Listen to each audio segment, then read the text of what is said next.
Juicers, this is Edward. I'm back for another episode of Spirit Juice, No Additives. I'm going to jump right in. Thank you for the likes, shares, and subscribes. Keep it going. We got 163 subscribers. Very good. Our goal is 500 within the next 3 months. So let's get it done, folks. I am very happy and glad that you guys are tuning in. Today we're going to talk about Wendy Williams' drug addiction and what that looks like. And then also we're going to talk about Tyler Perry, who had an accountant that made him miss a very sizable amount of money that was due him from the IRS, but was not caught by this said accountant. So we're going to read from the 199 Promises of God. And it shall come to pass that before they call, I will answer. And while they are yet speaking, I will hear. Isaiah 65, 24. I don't have my glasses. I left them at work on my desk. But that is a good scripture. Yes. That while we in the midst of our sin, in the midst of our life here in the world, God will hear our pleas for help. He will, and He will do it. So that's good to know in these trying times. Okay, let's jump right into Miss Wendy Williams. She recently got released discharged from a drug rehab. They call it behavioral rehab or whatever. But I work in the field as a alcohol and drug counselor. So in terminology of behavioral health, that would be mental health as well as behavioral health. In chemical dependency, they fall under behavioral health. So we talked briefly in the last episode how this impacted the marriage with Kevin. And certain addict behaviors become problematic for them being able to be functional in a day-to-day livelihood or work, career. So, and also at home with their partners, because when you're using drugs and alcohol, you tend to want to alienate yourself so nobody won't bother you about your use of alcohol and drugs. You want to be all by yourself so you can use freely and hide the signs thereof.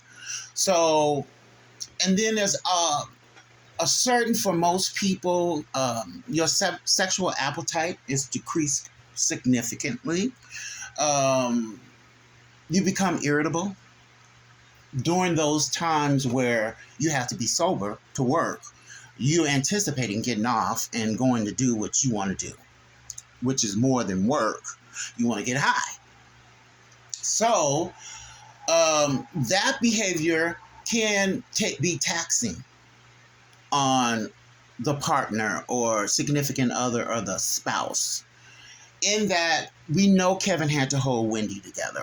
And without his help, the Wendy Williams show wouldn't have been what it was. Okay?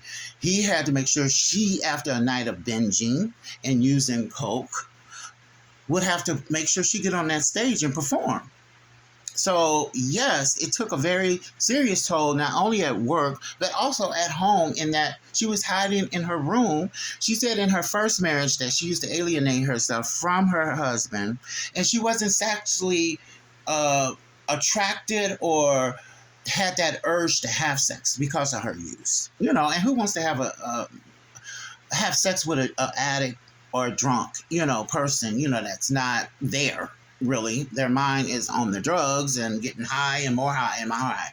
So once you start binging and using, it's you're gonna use till it's all gone. You're gonna use till you pass out, and that's what makes it chemical dependency, and it exacerbates any mental health that is laying just below the surface, which is why people self-medicate. Wendy has a lot of trauma that was in her life. So, you know, she would use to self-medicate because Black people, we just don't believe in mental health. We don't think about going and laying on the couch with a therapist. First of all, we'd be in deep denial about mental health, period. What is that? You know, that's just somebody that just doing what they want to do. It's not. It starts out that way, but it becomes something that dominates your life and your thought process. And only when you have a significant time of sobriety will you come to your senses and return to the person you was before the medication. Only that you just dealing with your underlying problems. So the intensity of being of the wanting to use is diminished greatly. But it's still a fight every single day and sometimes every minute of the day. This urge never go. It's not something that people just elect to do. You know, that they're being selfish. At a point when you're in full-blown addiction, it becomes almost impossible to resist the urge. You know, physically, you have some effects. You can have some effects. Your whole mind, attitude, everything is just out of whack. And you're not the nicest person, you know, and your whole thought process is always going to use. So without Kevin being by her side, you know, Wendy Williams couldn't have did anything about her drug use. She couldn't function on you know, after a night of binging on the coke and alcohol. And plus, he wasn't having no sex. So that's probably why he found somebody, and they agreed amongst each other that this would be the case, that he would be able, since she ain't there to do it, that, you know, he can get a partner, but just don't bring no babies home. And that's what he did. So that's what that looked like. I hope this round of treatment really sticks for Wendy's, because I think she's very, very talented at what she does. She's a very funny person. I like the Wendy Williams show, and I love addicts that are in recovery that's trying to better their lives. Okay, so let's pray for her. Okay, let's talk about Tim Norman. These are things I think about now. Tim Norman killed the heir. Okay, he had a brother that passed away. We all know that. And Andre is the fruits of that relationship. I mean, that son. So the only two people that were in line after this 80-year-old woman who started this little mom and pop shop, you know, restaurant, I'm sure they looked at it like she ain't gonna be here that much longer. She's 80-something years old. Oh my goodness, she ain't gonna last that long. And Tim is a very smart thinker, because a lot of these restaurants that he started and got up and running was successful because of the work and, you know, that he put in, organizing, you know, designing and running the kitchen and making sure the recipes are on point and all of that. He grew up, as we can see, you know, eating food, so he know what it's all about. But he's very calculating in what he wants and getting what he wants. So he knew that only him and Andre are in line. None of the other relatives, the sisters and the cousins and the nephews, none of them were in line for this inheritance. But Tim and the Andre, the next of kin. The two next of kins, okay? Only two of them.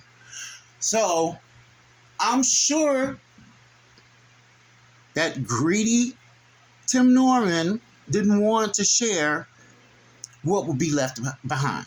He only knew what kind of money that was stored up, and, you know, kind of can calculate how much they'll get. And they got all these stores. That's why he was trying to rush and open all these stores, because he wanted to enhance that inheritance as much as possible, you know, and show that he's instrumental in making this all happen. So his mom would tend to lean towards him to keep that name, Sweetie Pies, going, and the business going and thriving. So he didn't want to have to share that with nobody. He didn't want to have to be in competition with nobody over that. So that's why, you know, he always seemed like he had a problem with Andre. You know, like, if not for you, nobody will be contending with me for this inheritance. But for you, I got to figure out how I'm going to get my hands on all that money. It ain't going to be that much where it's going to keep me for the rest of my life. So I got to make sure I can have full control over what it is that we need to accomplish in this business without the interference of some young kid that's worried about rapping in opposed to the food business and reaping the rewards of something he didn't put no hard work into. So that's the tempting, and that's what I be thinking about. That could have been a major motivator to get rid of Andre, along with some other things. You know, he just didn't want to be bothered because Andre did come across as somewhat of more of his age. You know, he was like immature, still learning, and wet behind the ears. And I don't think Tim wanted to even be bothered with that. So he was like, look, we got to do something about Andre, and then let me make a buck while we doing it. So I don't know. Let's just dive right into Tyler Perry. These people have so much money, Oprah and people like Tyler Perry, Lee Daniels. You know, these type of people got so much money that money can go missing and they don't know because they got other people handling their business, you know. And money makes people do strange things. I don't care how you think you know a person. But when the issue of money is at the core of any situation, you just don't know how that person gonna show up. Okay? I don't care who it is. And I would say the same about my mom, my brother, my sisters. When death happens and there's something to be divided up and, you know, and issued out, people become greedy and evil. Well, I did more. That's what my brother said when my mom died. I bought everything for her. You didn't buy her nothing and this and that and this and that. And he just took everything. I had no problem with it. You know, take it. What am I do with it? You know, so I just let him have everything. She left us, you know, a little money to the side. That was mine, and that's what I took, and that's what I just went on about my business. I wasn't going to argue and fight with nobody over my mom's possessions. But Tyler Perry mentioned that he lost a lot of money in his way up, you know, and I can imagine so, because you just don't know what motivates people and how dedicated and committed they are to your cause and your well-being. So he brought up for an example how he had an accountant that missed $9 million that was supposed to be a return from the IRS. And it was only when the IRS approached him about this said money did he find out about it. And of course he got rid of the accountant, but because of this accountant, he missed money. And that happens to a lot of stars, a lot of rich people that have to depend on the kindness of other people. I know you paying them and all of that, but their integrity, morals, and values when it comes to money can be very unpredictable. Let's say that, unpredictable. But I'm not going to keep it too long. Keep this very short. We had 13 minutes and counting. Let's like, share, and subscribe. I'm only limited to what I can accomplish with these episodes because I don't have funds. I have to work a full-time job and keep my household, you know, together. So if you want to support the channel, my Cash App is $Spirit Juice 51. That is $Spirit Juice 51.